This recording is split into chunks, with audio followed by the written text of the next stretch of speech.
రైతులు తమ ఉత్పత్తులను దేశవ్యాప్తంగా ఎక్కడైనా విక్రయించే స్వేచ్ఛ కల్పిస్తూ ఉత్పత్తులకు మెరుగైన ధరలు అందించడం కోసం కేంద్ర ప్రభుత్వం 2 కొత్త చట్టాలను అమలులోకి తెచ్చింది.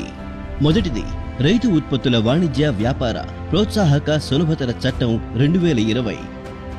అలాగే రెండవది రైతుల సాధికారత రక్షణ ధర హామీ వ్యవసాయ సేవల ఒప్పంద చట్టం 2020. एक देश एक मंडी के जिस मिशन को लेकर के बीते 7 साल से काम चल रहा था वो अब पूरा हो रहा है.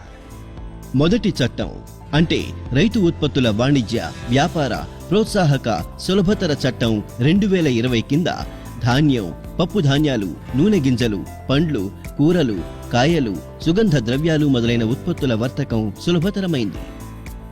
దీంతో పాటు పాల ఉత్పత్తులు మేకల పెంపకం పందుల పెంపకం సంబంధిత ఉత్పాదనల వర్తకం కూడా సులభతరమైంది. వీటితో పాటు పశువుల దాణా ముడి పత్తి విత్తనాలు ముడి జనపనార మొదలైన వాటి వర్తకంలోని అడ్డంకులను తొలగించడం జరిగింది.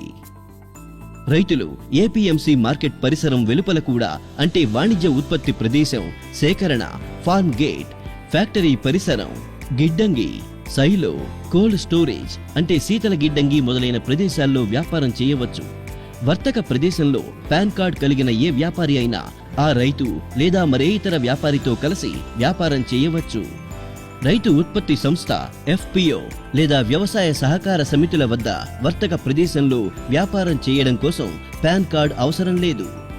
ఎలక్ట్రానిక్ వ్యాపారం మరియు చెల్లింపుల కోసం ప్రత్యేక నిబంధనలు ఉన్నాయి. ఇక్కడ ప్రతి లావాదేవీ యొక్క రికార్డు నమోదు చేయబడుతుంది. ఏపీఎంసీ మార్కెట్ వెలుపల ఏ వర్తక ప్రదేశంలో అయినా అందులో ఎలక్ట్రానిక్ ట్రేడింగ్ కూడా చేర్చబడింది. రైతులకు ఎటువంటి ఛార్జీలు లేదా సెస్సులు విధించబడవు. రైతులు ఇప్పుడు తమ మొబైల్లో కూడా వ్యాపారాన్ని నిర్వహించవచ్చు. ఈ చట్టానికి కనీస మద్దతు ధరతో ఎటువంటి సంబంధం లేదు. రైతులకు ఎంఎస్పీ లభిస్తూ ఉన్నది. అలాగే దీని ద్వారా సేకరణ కొనసాగుతుంది. మార్కెట్ వ్యవస్థ మునుపటిలాగానే కొనసాగుతుంది. ఒకవేళ ఏ వ్యాపారి అయినా ఈ చట్టం యొక్క ఏ నిబంధనలైనా ఉల్లంఘిస్తే వారికి జరిమానా విధించే నిబంధన కూడా ఉన్నది. చర్చలు మరియు అభిప్రాయ భేదాల పరిష్కారానికి సయోధ్య బోర్డులో నిబంధన ఉన్నది. అందులో రైతులు స్థానిక ఎస్డిఎం వద్ద తమ ఫిర్యాదులను చేయవచ్చు. ఇప్పుడు రైతులు తమ పంటను ఎక్కడైనా ఎవరికైనా అమ్మవచ్చు. ఇప్పుడు రైతు ఎవరి మీదో ఆధారపడడానికి బదులు పెద్ద ఆహార ఉత్పత్తి సంస్థలతో భాగస్వాములుగా కలిసి ఎక్కువ లాభం పొందుతారు.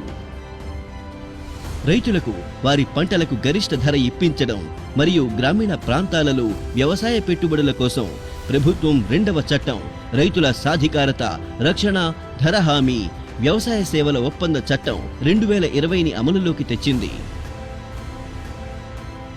ఈ చట్టం కింద రైతు ఎవరైనా వ్యాపారి ఎఫ్పిఓ కొనుగోలు ఏజెన్సీలు అగ్రి బిజినెస్ సంస్థ ప్రాసెసర్ టోకు వ్యాపారి ఎగుమతిదారు ఫుడ్ ప్రాసెసింగ్ ఏజెన్సీ ఆహార పరిశ్రమలతో పంట కోతకు ముందే పరస్పరం ఒప్పందం చేసుకోవచ్చు. ఈ క్రమంలో అయ్యే ఖర్చులన్నీ కూడా కొనుగోలుదారు స్వయంగా భరిస్తారు. రైతులు ఇప్పుడు పంట అమ్మకం గురించి చింతించాల్సిన అవసరం లేదు. రైతులకు నిర్ధారిత ధర పొందే హామీ లభిస్తుంది. దాంతో పాటుగా రైతులను ఏ ఒప్పందంలోనూ కట్టి పడేయలేరు.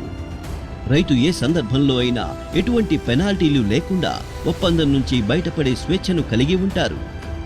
ఈ చట్టంలో స్పష్టం చేయబడిందేమిటంటే రైతులు భూ విక్రయం లీజు తాకట్టు పెట్టడం వంటివి చేయలేరు. ఒప్పందం పంటలకు మాత్రమే కాని భూమికి జరగదు. పలు రాష్ట్రాలలో ఈ రకమైన ఒప్పందాలు రైతులు ముందు నుంచే వ్యాపారులతోనూ కార్పొరేట్లతోనూ చేసుకుని బంగాళదుంప అరటి మామిడి పత్తి తేయాకు కాఫీ మొదలైన వాటిని విస్తృతంగా ఉత్పత్తి చేస్తున్నారు. అందుకే ఇప్పుడు చిన్న రైతులకు కూడా గొప్ప ప్రయోజనం కలుగుతుంది. వారికి మెరుగైన లాభాలతో పాటు ఆధునిక టెక్నాలజీ మరియు ఉపకరణాల ప్రయోజనం కూడా లభించగలదు. గ్రామీణ ప్రాంతాలలో వ్యవసాయ పెట్టుబడులు పెరగడం వల్ల రైతుల ఆదాయంలో వృద్ధి కలుగుతుంది. అలాగే గ్రామీణ ఉపాధి కల్పన కూడా జరుగుతుంది. ఈ 2 చట్టాల ద్వారా అన్నదాతలకు స్వేచ్ఛ మరియు శ్రేయస్సులు 2 లభిస్తాయి. సాధికార అన్నదాత స్వయం సమృద్ధ భారతం.